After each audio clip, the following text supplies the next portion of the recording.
Stony Brook University. I want to start off with our objectives for this session. First, we're going to definitely identify how to read nice food labels, and identify frozen fruits and vegetables that have the same nutrients as fruits and vegetables, Identify the difference between whole grain products and refined grain products. We'll identify the percent lean versus percent fat content recommended for meat products. Identify what to look for on nutrient fact labels and condiments, and also identify some nice healthy snacks for you. So thanks for joining us for this presentation. We're going to start off with the nutrition facts label. The one on the left is the classic common nutrition fact label. The one on the right, the new label, is one you see more and more often these days. The nutrition label, just a good guide for you when you're shopping for your foods. First thing you want to look for is your serving sizes, because when you're looking for a serving size, you're looking for what you're feeding your family. If you have 4 people, 5 people in your family, you want to buy the appropriate size. So this is always a good way to start by looking at the serving size. And you can see right here on the left, it says 2/3 of a cup, as well as on the right. But you see on the right, it's nice and bold, a little bit higher, a little bit easier to see. And this has 8 servings per container. Now, 8 servings, it's enough for 8 people, or if you want to do double servings, enough for 4 people, depending on what it is. If it's a nice vegetable, go for it. The nutrition labels always are set up for 2,000 calorie diets. So when you see certain things, which like it into the label itself, you see percentages, that is a percentage of the 2,000 calorie diet. So when you're comparing your labels, look at calories per serving, look at serving sizes, look at how many servings are in the container. As you scroll down, you look at the fat. Now the fat, total grams is 8 grams, and you see the new label, that's in bold, just like the calories are in bold now. Easier to see a little bit. They took away the calories from fat, which I don't agree with, but because that is a good reference, just a quick reference, where you see on the left side you have calories from fat. They took it away from the new label, but now it's just in percentages and in grams. They always had saturated and trans fats separate because those are the fats you want to avoid. Okay, total fat is a good gauge of total fat in the serving, but then you have saturated fat and trans fat, which you definitely want to avoid. Continue down on the new label, you'll see where on the left you have sugars. It just says 1 gram. On the right, the new label, it says total sugars. Total sugars says 12 grams because this includes 10 grams of added sugar. That's not included on the left, but it was in there. It just wasn't identified to be in there. So this shows you sugars that are being added into your food that maybe necessarily don't occur naturally. Okay. They also changed 2 of the nutrients. It always had calcium and iron, but we added recently vitamin D and the potassium. They've been finding that people in America, food standards, maybe different diets, have been deficient in these 2, so they've been adding those to the label now to help guide you a little bit better. Now, when you're in the supermarket, just like real estate, location, location, location. Okay? Super premium stuff, these are your shelves. So you figure if your shelf starts at the bottom and goes up to the top, sometimes there's 3, sometimes there's 4 or 5, depending. The super premium, the more high-priced gourmet items would be eye level or just above eye level. Okay, premium is kind of in the middle, and then mild price and value is on the bottom. Now the food companies pay the retailers for these prime locations. They'll pay for center, they'll pay for center shelves, they'll pay for, even lower shelves, because when they have the kids in the basket, so the kids walking around, they want those sugary cereals just about their eye level, which is about 3 feet off the ground. These are based on adults between 5 and 6 feet. So they actually do have to, organize this, and they actually pay a high price to these markets to actually have their food put at a certain place. And they will come out with spotters and they will look. It's all meant to, have us buy their products. There's also the bottom shelves is where you find some of their store brands or the generic brands, which are just as good as most of the name brands. The Cheerios that you get, if you can find the Odies, same thing, basically. So, and those are usually placed on the lower levels. The end caps in these aisles also sometimes used to contain sale items or maybe some nice healthy items. Now they're tending to have more, snacks and lower quality items. Now, throughout the presentation, you'll see the Bullseye. This is our Bullseye.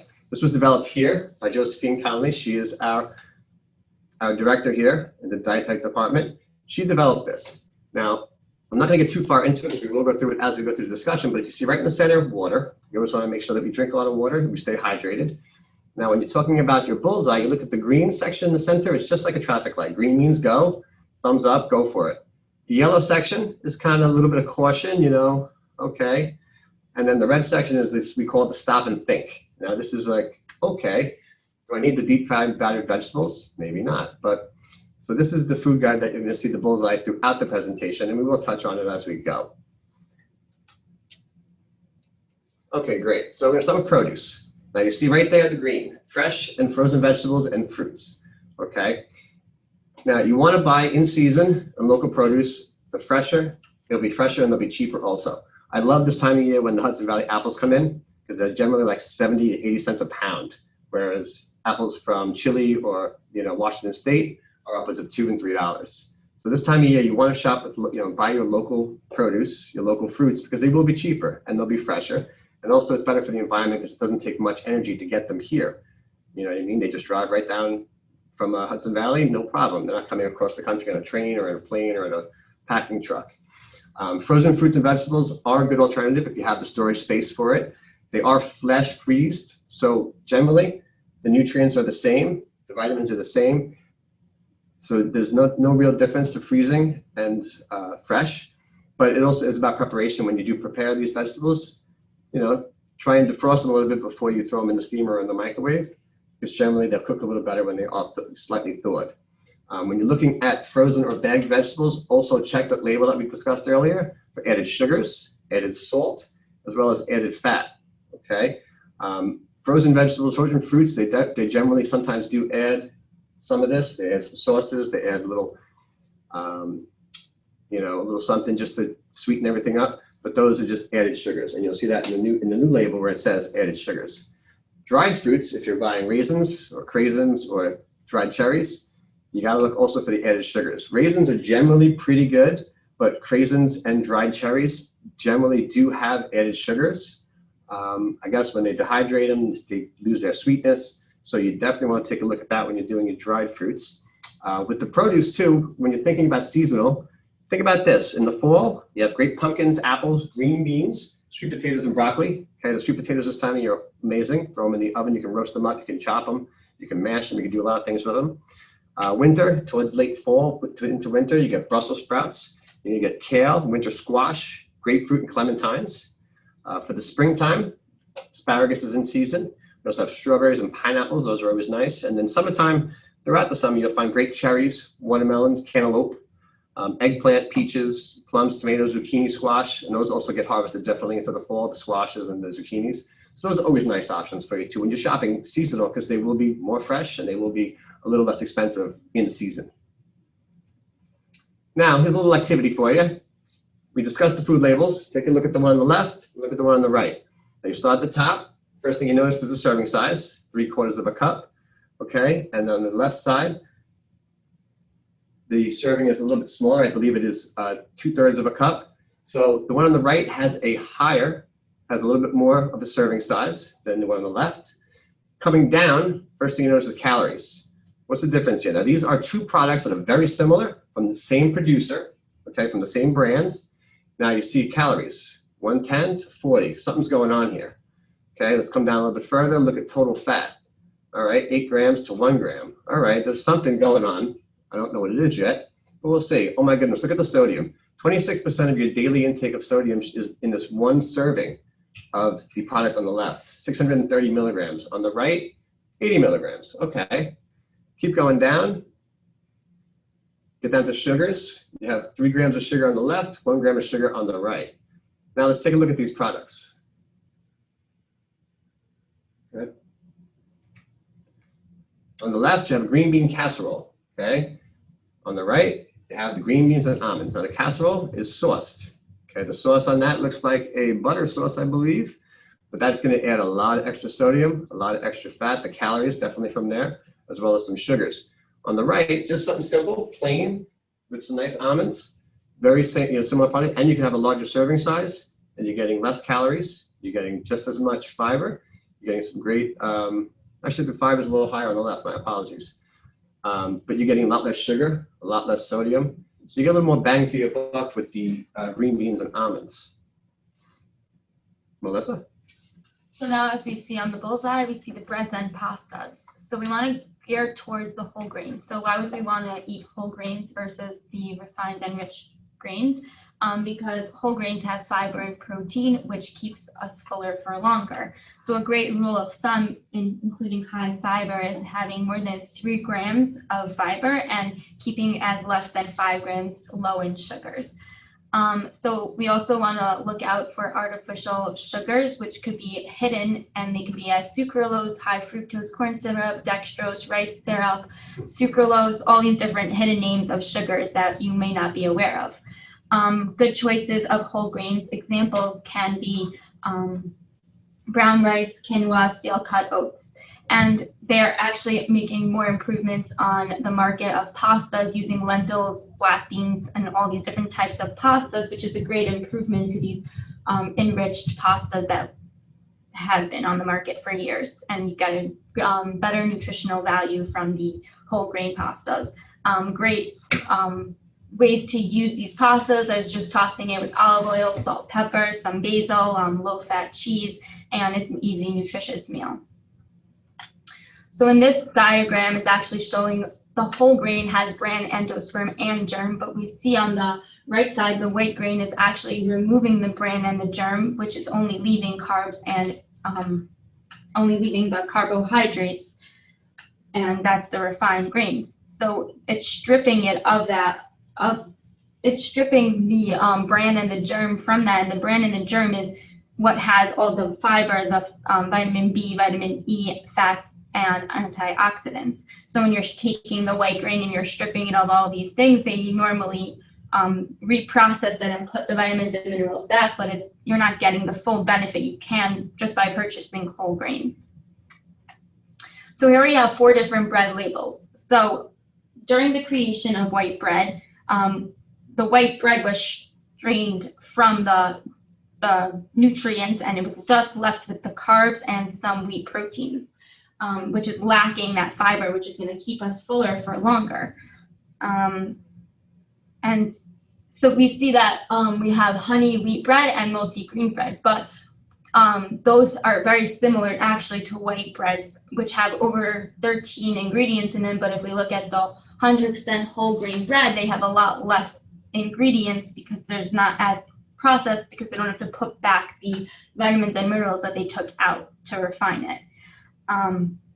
And so this is a great advertising, like looking at advertisements and stuff, they did a really good job to promote whole wheat, but do we know what's in it? We have to always look at the labels to understand and to see that the honey wheat bread and the multi-grain breads are extremely similar to the classic white bread.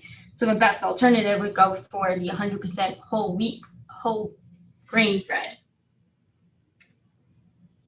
And then cereals generally have a ton of added sugar, as previously discussed. Now that the new nutrition labels are out, it's easy to see that it has a lot of added sugars. So alternatives to cereals would be a great one would be oatmeal. So you can add your own honey or sweetness. You can add for protein nuts, nut butters, and you can even add fruit. You can add cinnamon. You can create your own without all these added sugars and still make it delicious.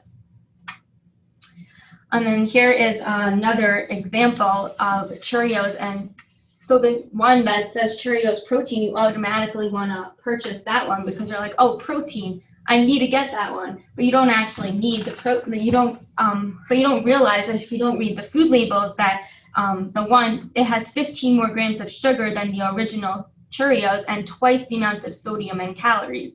And it's only an additional 4 grams of protein. So this is definitely deceiving us. When we look at the food labels, we actually fully understand that the regular Cheerios and the original ones are a lot healthier and a better choice. We can also, instead of going towards the cereal route, we can also do plain Greek yogurt and have it mixed with all different mixed nuts or with bananas and cinnamon, which is also a great alternative. And then lastly, another example, we have a Special K and a Kashi, and the Special K has 9 grams of added sugar for only 5 grams of protein, and the Kashi cereal has less sugar and more protein than the Special K. So when shopping, you really have to stay in the aisles and look at the different labels and really assess to see which one has more added sugars, which one is more protein, which one is the better option for you. Okay, now we're on to protein. Now, protein often can be the most expensive thing you're going to put in your cart next to the produce. So you want to be, a little picky. If you're looking at the Bullseye, see in the center there, these are some more price conscious proteins. The beans, the lentils, tofu, okay, we're getting up there a little bit. Egg whites and fish, it can be a little more expensive. But if you look in the yellow zone, you have chicken, you have turkey, you have your lean beef. These are all can be very expensive. Lean veal, lean pork. So you got to be cautious when you're buying your proteins first and foremost, because they are going to be more expensive than generally some of the other stuff that's going to be in your cart. Beans and lentils are great because you can get them dried or canned. Dried, they stay on the shelf for almost indefinitely. I mean, I don't know how long, but they can stay on there for a pretty long time. When you're looking at white with chicken, you want to try and stick with white meat like chicken breast or turkey breast. The dark meats do have a little bit more fat content, and you also want to take the skin away if you can. If you can buy it with the skin on, that's fine. You can even cook it with the skin on, but then you remove the skin when you're eating it, and it makes it a little bit more healthy. When you are choosing your ground beef or ground turkey, you want to aim for 93% lean or above. Now, I go to the supermarket, I go shopping, my wife goes shopping, we kind of share those duties. I can only ever find 85, 90. Rarely do I find 95, rarely. But it's available, but you got to get there on the right day, I guess, or the right, early enough in the day. So, try and aim for 90 or above, because generally it's hard to find a 95, I find, in my local supermarket. But we do recommend 93 lean or above when you're doing ground turkey, ground beef. That's generally a nice rule of thumb. When you're looking at your beef and pork, you want to look at leaner cuts. Chuck, round, rump, or sirloin, or even tenderloin. Pork tenderloin, okay, is a leaner cut. Now, if you look in the red zone on the Bullseye, you have your cheeses, you have your hot dogs, sausages, luncheon meats, and fatty red meats. So these are also proteins, but these are I call them the sometimes food. You don't want to eat a hot dog every day, but it's nice to have a hot dog on a Sunday afternoon out in the backyard and you grill, and that's fine. But steer more towards the green zone and into the yellow zone when you're preparing your proteins. And you want to also be careful to inspect your packaging for expiration when it was packed. If you're at the supermarket on the 15th and it was packed on the 12th, pass. You want to try and find something that was packed that day or maybe just the day before. If you see any oxidation, that's going to be the meat turning a little gray or a little just an off color. You'll definitely notice, even with chicken, you'll notice that it starts to turn yellow at the ends and the tips. That means it's drying out. But with beef, with ground beef, you'll see like a graying. That's oxidation. That means it's been exposed to the air for too long. That means it's been sitting for a little while. Avoid that if you can. And if you are going to not be preparing it in the next day or two at home, you can throw it right in the freezer and then just take it out the day of and defrost it for that day. But definitely put it right into the freezer. Don't let it sit in the fridge for too long. So definitely expect your packaging, because it is expensive and you don't want to lose any of your proteins. Now, there are other alternatives. These are called meat analogs or meat alternatives. They have some great products on the market these days, but they can be high in sodium. So please check your labels for high in sodium products. There are some better quality products. There's a great black bean burger that my wife and I buy every now and then, but it's just a sometimes food. I would say it comes in the yellow zone because it does have a lot of added ingredients that we're probably not looking for, but it would come in about a yellow for us, and it's in the freezer whenever we need something at a pinch. But these can sometimes also be a little bit higher, very high in protein, so you got to kind of look at that when you're considering it, because the veggie burgers, they can also contain a lot of carbohydrates, so you got to watch for that. And I'm not a huge fan of tofu. I know some people that really are. I believe my wife will enjoy it when we go out to dinner at an Asian place or get some of the tofu, because it's a great way to cook, and it will impart the sauces or the seasonings that you're cooking with, okay? And it is shelf stable, so if you do purchase it, it can sit on the shelf in your fridge for a little while. It doesn't necessarily need to be cooked that day. It can definitely sit for a little while, and there are a lot of alternatives, but like we always say, check your labels for anything that's added that you don't think should be in that product. Now, dairy. Dairy is always fun. In the green, you have some nice plain non-fat yogurt, skim milk, low-fat milk, and soy milks. Now, when you're purchasing dairy, try and aim for low fat or fat free. It took me 2 years to get down to 1% milk because I weaned myself down from whole milk, which is generally 3.4%, 3.5% milk fat, down to 2% over about a year, and then I got myself down to 1%, and now I don't even notice the difference. So that was just for me, you know, but if you're looking for something on the more healthy, do low fat or fat free with the milks. There's also for when you're looking at plain and non-fat yogurts, check with your non-fat yogurts if you have fruit added or if they're going to be done with vanilla or strawberry flavoring. Check for those added sugars again, because those added sugars sneak up on you because they take out the fat, but they add sugar back to give you the mouthfeel and the taste. So that's one thing that they always do with the yogurt. So I always try and just take a glance at it and see what the added sugars are. With the dairy also, just always kind of remember to check your expiration date on everything. Even if you're buying yogurt, if you're buying sour creams or cremas, just check the expiration date before you leave with it, because a lot of times if you open it, they won't take, and you don't realize that it's bad, they won't take it back once the product is open. So double check those expiration dates. Now there's also some great milk alternatives, but they do have some pros and cons. Low in fat and calories, okay? They tend to be great, they tend to be lactose free, so if you have a lactose intolerance or an allergy to lactose, you're definitely okay with the milk alternatives. They're generally dairy and gluten-free, so if anyone has celiac or a gluten intolerance, they're good choices for them. Low in carbohydrates when you're purchasing the unsweetened versions, and just like milk, they're enriched with vitamin D. They also add calcium to these alternatives because calcium is naturally occurring in milk, not in these alternatives. The soy milk is also a very good source of protein. Okay, that's just naturally occurring in the soybean itself.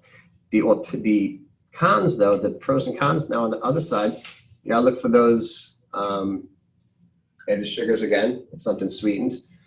Some of the minerals that are in these are not absorbed as well because the cow's milk, you need a folinic acid, which is found in almonds, is not found in cow's milk, and that reduces the absorption of iron, zinc, and magnesium.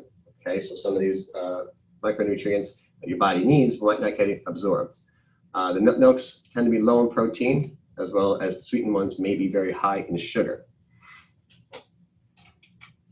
Now, if you look at these labels, you're going to see some highlights coming up. The one on the right, like she said earlier with the protein Cheerios, you would think, oh, this is great, protein soy milk, I need this in my life.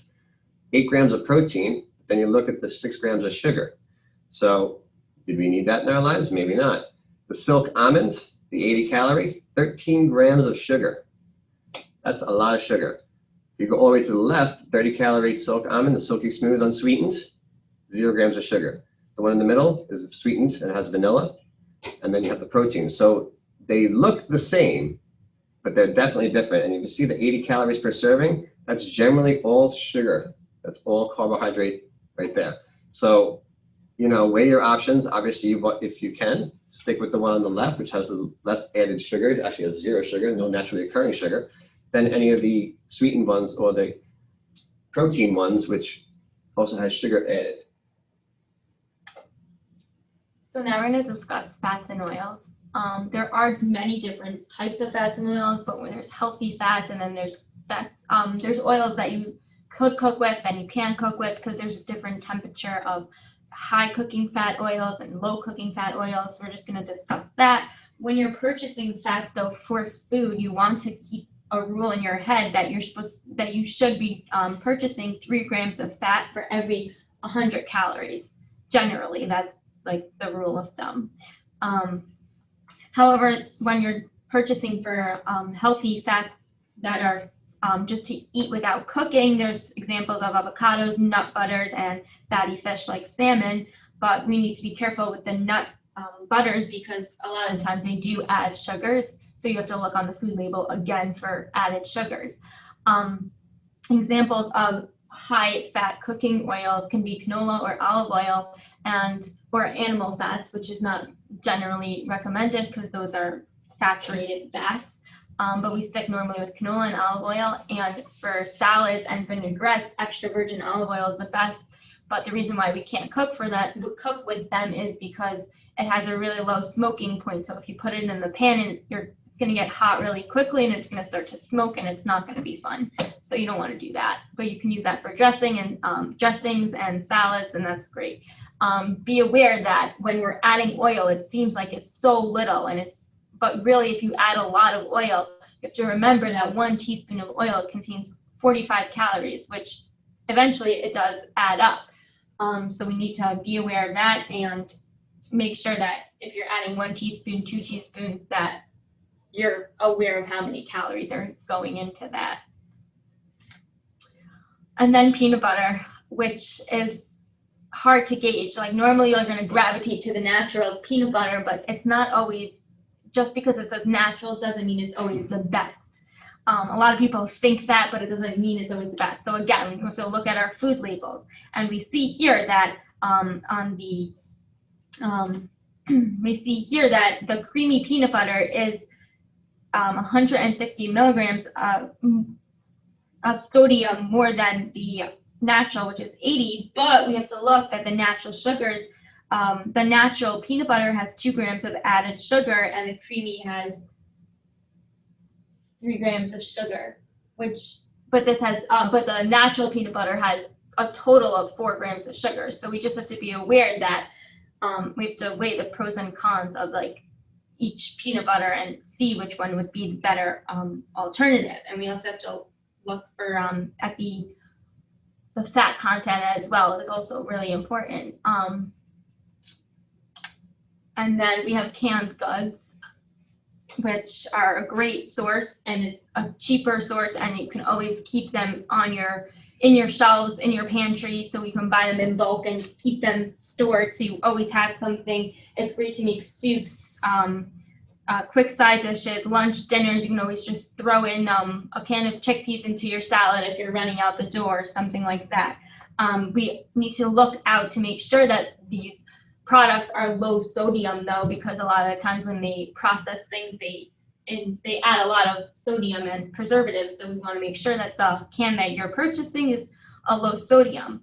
Great things to purchase is canned fruit, but we want to make sure that it's not in syrup, that it's in water. And also fish is the same idea. We want to make sure that it's packed with water or olive oil, and always low sodium is the best option. And when you're buying a can of soup, you want to try and get the option with the most vegetables, and if you can add a whole grain to it, that would be even better. So if it's on the fly and it's on the run, you always want to have on your shelves and in your house just a can of with a ton of vegetables, and then you can make a whole grain like quinoa or something to add to it, and it comes together pretty quickly. So frozen and ready-made meals, we do not we know that people get busy and there's time crunches, so sometimes you have to purchase it or you enjoy it, but we want to make sure that you're looking at the food labels and you're picking one that has more whole grains included and more vegetables. And if it doesn't have that many vegetables, where can you add in a vegetable? Can you eat a fruit with it, like an apple or something like that? So they are super convenient, so we get that people do use them in a time where they need to. So this is how we're gonna look to make sure that you're looking at the sodium content and you're looking at the serving sizes, which is also extremely important. And to avoid using these would be great to implement food prep on Sundays, so that way you don't have to purchase these, and you can store them in Tupperwares, and you can even pre-make foods and you can freeze them, which is also a great alternative to having these. But now we're just going to take a quick example. So we have the Hungry Man and we have the Luvo, which are 2 different pre-made packages. So we see that the Luvo has 260 calories. The total fat is 6 grams. The sodium is 490 milligrams, and the sugars is 8 grams, and the protein is 23 grams. And then if we look at the Hungry Man one, we have calories of 650, total fat is 32, and then the sodium is 1,450 milligrams, and the sugars is 23 grams, and the protein is 22 grams.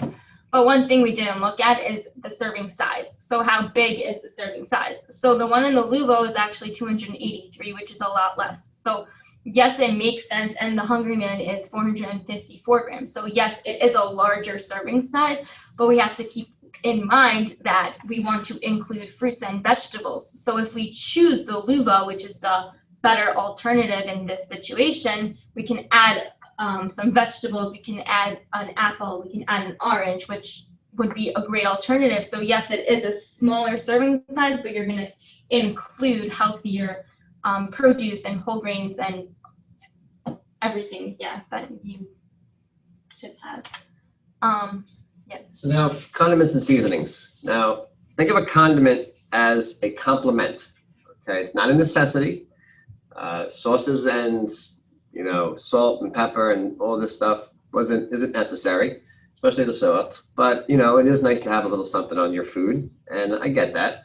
But if you're looking at sauces, especially tomato-based barbecue sauces, ketchups, they're going to have a lot of added sugar. They add sugar to marinara, to the Prego sauces that are on the shelf, packed with sugar, packed. I mean, my Italian stepmother used to add sugar to her sauce, but she would add one little spoon of sugar for a pot this big, So I get it, but those sauces have a lot of sugar added to them, the duck sauces. So you want to be cognizant of that. With mustards and pickles and steak sauces, these, again, are going to be high in sodium. Now, there's also the salad dressings. You got to think of these as your creamy salad dressings, your Thousand Islands, grated cheeses, cheese dips, the jarred cheese whizzes. Those are going to they're going to be very high in saturated fats. A couple things you can do if you want to use a condiment, put it on the side. It's nice to have a little dip every now and then, but you're not drowning your food in a condiment that maybe you only need a couple little drops to dip in. But if you put it over the top, you're generally going to eat it all. So I tend to put my condiments on the side, and every second or third bite, I'll have a little dip of my condiment. And that just generally helps me gauge on how much I'm eating also. Because again, you should want to taste your food. Some of these condiments can kind of mask the taste of the food. And, prepared correctly, I don't think, things need as much condiments and seasoning as we do tend to put on them, especially the salt. I don't generally touch a salt and pepper shaker. Seasoned food shouldn't need salt and pepper, but that's to each their own. But just be cognizant of how much salt you're putting onto your food. Now there's next slide. There's some nice examples here. If you look, the Tostitos dipsters, okay, 2 tablespoons, about the size of a golf ball, contains a full gram of saturated fat. Your ketchup right there, that is 1 teaspoon. Okay, a teaspoon is not a lot. On my burger, I'll probably put, I don't know, 3 or 4 teaspoons, but it has 4 grams of sugar per teaspoon. Okay, now the A1 sauce is going to be high. One tablespoon is a serving. It's going to be very high in sodium. So 1 tablespoon of A1 sauce is not a lot of sauce, but if you were to put that 1 tablespoon on the side and just have a little dip every now and then, you might find that you're not even going to be using the whole thing. But if you were to turn the bottle over onto your steak, you're going to put a lot more down. And just as a sidebar, the Hidden Valley Ranch, everyone knows Hidden Valley Ranch. I love it for my French fries, a little dunk here and there. Hidden Valley Ranch, 2 tablespoons is a serving, 14 grams of fat, 2 grams of saturated fat. So if you're looking at like a ranch for your salad, maybe think of doing something like a vinaigrette without the added sugars, or just at home, if you have the olive oil and you have the vinegar, there you go. You have a perfect vinaigrette for your salad. Now, snacks.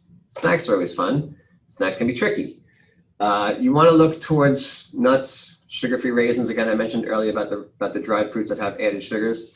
Low-fat cheeses, nut butters with fruit, vegetables, hummus, guacamole is always a good option. They do make some nice guacamoles in the stores that are prepackaged. If you can't take the time to make your own, which is actually very simple. My wife does it all the time. She puts that on her cheeseburgers. I'm not a big guacamole fan, but people do enjoy that. The thing too with nuts and raisins, be careful if you're doing like trail mixes that have these nuts and granola and stuff already added. Trail mixes should not have candy. I repeat, should not have candy. No Raisinets, no Skittles, no M&Ms. I hate when I see trail mixes and it's like advertising all this great stuff and then there's M&Ms in there. When you're looking for your chips, you want to try and find Air Popped or the baked brands. Lay's makes some great baked chips. I mean, it's a nice, healthier option when you want to have that chip fix, but also read your serving sizes and try to stick to the serving sizes. When you're doing popcorn, try and stick to plain popcorns. You don't want to have stuff drowned in different flavors and stuff like that, because they're going to be adding different preservatives maybe and different amounts of sodium to those. Yogurt is always a great snack. Low-fat yogurt, you could add some fruit or granola or both. A little handful of blueberries, a little handful of granola, you have a great snack. You could do just fruit. I had my snack today was an apple, and I enjoyed it quite much. Low-fat snacks, sometimes if you see that on the package, can be deceiving. Always be cognizant of looking for those added sugars because they take the fat out. Like I said earlier with the yogurts, they tend to add sugar back in lieu of the fat. So items to avoid when you're going shopping, this is a very big one. Just try not to even go into the candy aisle, and then it's easy, The reason why we don't want to gravitate towards the candy because it literally has no nutritional value. The candy is literally caloric dense and they're high in sugars. And actually eating a high consumption of these candies and even processed meats will lead to developmental of a chronic disease. So you can get heart disease, type 2 diabetes, and so we want to try and avoid these at all costs. Sugars and sodas, if you do drink sweetened beverages, try and limit it. Maybe only purchase so that you only drink one a day or something like that. So limit how much you're buying, and instead of buying a case of sodas, buy a case of canned goods, which will be better for you. And then lastly, we're going to talk about coupons. Stores give out coupons, take advantage of it. When they have a sign that says buy 2 for $5, that doesn't mean you have to buy 2. You could just buy 1 and it's still $2.50 and you're still getting the sale price, which is great. Becoming members of certain places, also they provide discounts. If you go to Costco, you get a membership that you're paying for, but they have sales, they have discounts, you buy in large bulk, which is also sometimes beneficial, and it's always in your house. If you run out of something, then you buy it in a big bulk, so you know that you won't run out of it for a couple of months, which is great. And then we're going to talk about some tips and tricks to help you. So creating a grocery list can be overwhelming. So over time, when you're using things, you can have an app, which there's 2 options. You can have Out of Milk, or you can download Master, which is an app where it helps you create a list. And these apps are free. And as you realize you're missing an ingredient, you just put it on your list. And then when you go shopping, maybe you go shopping every other week, maybe you go shopping twice a month, maybe you go shopping once a month, you're able to just look at your list and you know exactly what you need. And when you're in the grocery store, first, you never want to go hungry because then you're just going to buy everything, which is never a good idea. So you stick to your grocery list. You're full already when you walk into the grocery store. You have a list. You go with a plan. You know exactly what you're buying, and you try not to deviate from that list because then you run into issues where you're buying things that are unnecessary. Other things that we want to do, again, I'm just going to reiterate, you always want to look at the nutrition labels. Look at the difference between the products. See it. Look at the serving sizes. Look for sodium. Look for fat. Look for sugars. Added sugars are very important to look for. And you always want to stock your house with anything that you need. So you can always purchase more non-perishable foods like frozen vegetables, beans and legumes, and frozen fruits that are in water, not in sugars, so that way it's always on hand and you always have something in the house. And then when you go shopping, you can buy in bulk, which is sometimes it's cheaper that way to do that. So now we're gonna have a post-webinar poll, which is the same poll that we did previously, to see how much you guys learned. Let's see if you paid attention. Here. We will be sticking around for the next 15 minutes to answer any questions you might have. If you want to unmute yourself after you take the poll and ask a question, that'd be great. Or you could just post it into the chat. We're going to open up the chat box so we have it on our end so we can see if anybody has any questions.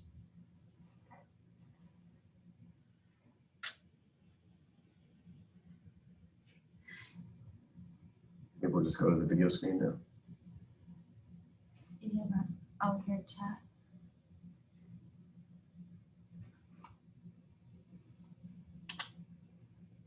Oh, there was. I'll just say this.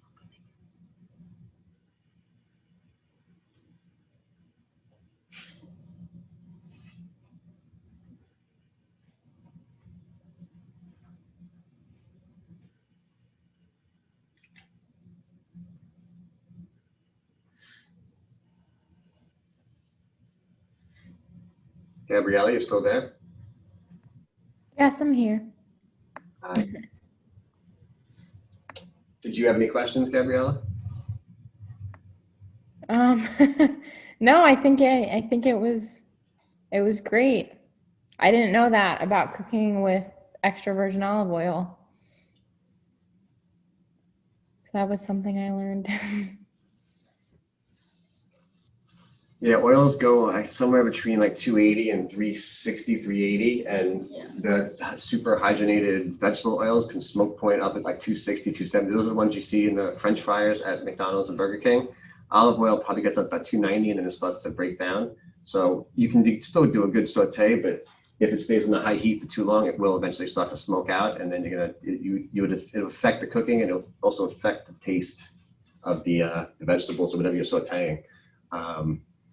Yeah, I can't, even on my stove, I can't get it to go that high though. But you're talking about someone who has, if they have the gas at home, they could definitely get the olive oil to smoke up too high. My stove, I don't know, I had the induction. It doesn't seem to ever do that. So I guess I'm pretty lucky because I haven't burned much olive oil lately. Yeah, I've definitely burned olive oil. So now I know not to. You have a gas stove? Yeah. That's why, yeah, the gas stove, you can get a very high heat. Yeah, unlike what I can get. That's why in the restaurants too, you're seeing they'll cook with extra virgin olive oil, but you always see there's always constant movement. If you leave it on the stove, she knows, she went to culinary school. Generally, if they're using extra virgin, it will be like really quick sear and then take it off. Like you can't leave it on for like a long amount of time, but that's extra virgin. If you get olive oil, you can leave it on for a little bit longer, but obviously canola oil, what you could leave on for a lot longer. But. Hey, Linda's got a question for us about high calorie healthy snacks. I would say go with nuts, definitely, and you're also going to get, because you're going to get some good fats. The PUFAs and the MUFAs, those are your polyunsaturated and your monounsaturated fatty acids. So nuts, a handful of nuts is a very nice high calorie healthy snack. When I was traveling back and forth to the city a lot, I always had a can of nuts in my car because if I got hungry, stuck in traffic, next thing I know, I'm sitting there for 2 hours. I didn't have anything, a handful of nuts, and kept the headache away, kept me somewhat full to get myself home. Even do peanut butters or any nut butters, as long as you're just looking at the nutrition label. Again, like we said, added sugars, look for saturated fats and all that, and sodium. Those are great, healthy, high snacks, healthy calorie snacks. And Fran said high heat olive oil. Is that a product on the market, Fran? I don't know if I saw that. Cool. All right, that was a quick response. Thank you, Fran. Is there a random extra virgin olive oil is better than another? I guess Fran said the high heat. Yeah.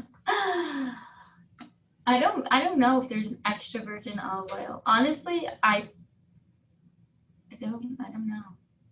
I think it also, when it comes to brand, it's brand loyalty and region, because Spanish olive oil is going to be a little different than Italian olive oil. That's about flavor and darkness of color. Generally, olive oil is olive oil. It's going to have the same chemical makeup. So brand to brand, it's probably going to have about the same amount of nutrients and stuff like that. It's not going to change that much, but it will change flavor-wise because it's different region. It's just like growing a Merlot grape in France and a Merlot grape in California. They're going to be the same grape, but they're going to have different taste and texture. So you might change that way. But my house, we use Spanish olive oil that my wife buys. That's what I prefer. Do as they're there longer in the vineyards and the extra virgin olive oils, they do have a different taste. So if you're eating it in a salad dressing, you might want to get a mild one if you don't like the taste. Because I personally don't love like the strength of like super high extra virgin olive oil. So I get a lighter version of it, which is it's a lot lighter, but it's good in my opinion. We have another question. Are they're labeled as high heat for frying? Thanks, Fran. And thanks for wishing us luck in our future endeavors. Yeah. We appreciate that. They're labeled as high heat for frying, high smoke is carcinogenic. Yep. Any other questions? Can we get a copy of the Bullseye? The Bullseye. Yeah. I mean, is that, let's check the last page. Is that one of the resources that are on there? Let me see. Okay. So I think the Bullseye is on one of the beginning slides, and the recording of the webinar and the slide deck will be made available on our YouTube page and our website, which is listed here. I can send the YouTube page in a moment in the chat. But if you want a copy of the Bullseyes as well, that's like outside of the slide deck, you can email the program and I could email you a copy if that's okay. Okay, that's fine. Thank you. Yeah, it's a good guide, the Bullseye. You know, like I said, the red is the stop and think. That's what Melissa's doing. She said the stop and think. I like the way she put that, and that's how Josephine put it. Because I eat in the red sometimes, but I call them, for me, it's sometimes foods. I'm not going to eat in the red every day, but I do get to enjoy some stuff in the red from time to time. Yeah, it's a balance also. Like if you're gonna mainly focus on eating the green, but if you're once in a while having a red, like it's balance. Like don't have the red every single day type of thing. What type of oil do you use for frying? I personally do not fry food. There's great alternatives. There's an air fryer if you have one. If not, the oven works great as well. Roasting, broiling, that kind of thing. So I personally do not fry, so I don't know. But generally, they use canola oil for frying. Corn oil. Yeah, corn oil. There's so much corn. We have so much corn in this country, so they have corn oil has a very high smoke point the way it is, but then they also hydrate. They do some chemical work to it and get it to a higher smoke point. So it would be corn or canola, yeah. I think they use soybean also sometimes, but if there's no allergy. Yeah, also going back to that question about brands of extra virgin olive oil, I just did a little research. There's no like better brand. It just depends, as the dietetic intern said, just depends on the flavor. But one thing to note is that if it says light on the olive oil, that doesn't refer to like light calories or that it's any health fear. It just refers to the flavor. So yeah, always check the back food label. Some stores, Stop and Shop, I mean, I guess since COVID, it's been a little different, but Stop and Shop by me had the olive oil bar where it was like 6 different choices, and they used to have a little spoon there, and you can kind of taste to see which one you would like. I think they probably have put a stop to that since COVID, but eventually once we get post-COVID, you know, they'll have in some of the supermarkets this little place where you can fill your own bottle, which is nice because you're recycling the bottle. You can bring it with you and refill it. And also you can take a little taste and see which one you like for cooking and which one maybe you like just for making a salad dressing or something like that too. But some stores do that now, but I don't think I didn't notice it last time I was in the Stop and Shop because of COVID. Maybe I was just focused on what I was getting, but I don't think they have it available right now. Yeah, and I also put the link to our YouTube channel in the chat box. All of our previous webinars are posted there, and this one, along with future programs, will also, recordings and the PDF files are posted there as well as our website. So yeah, are there any other questions?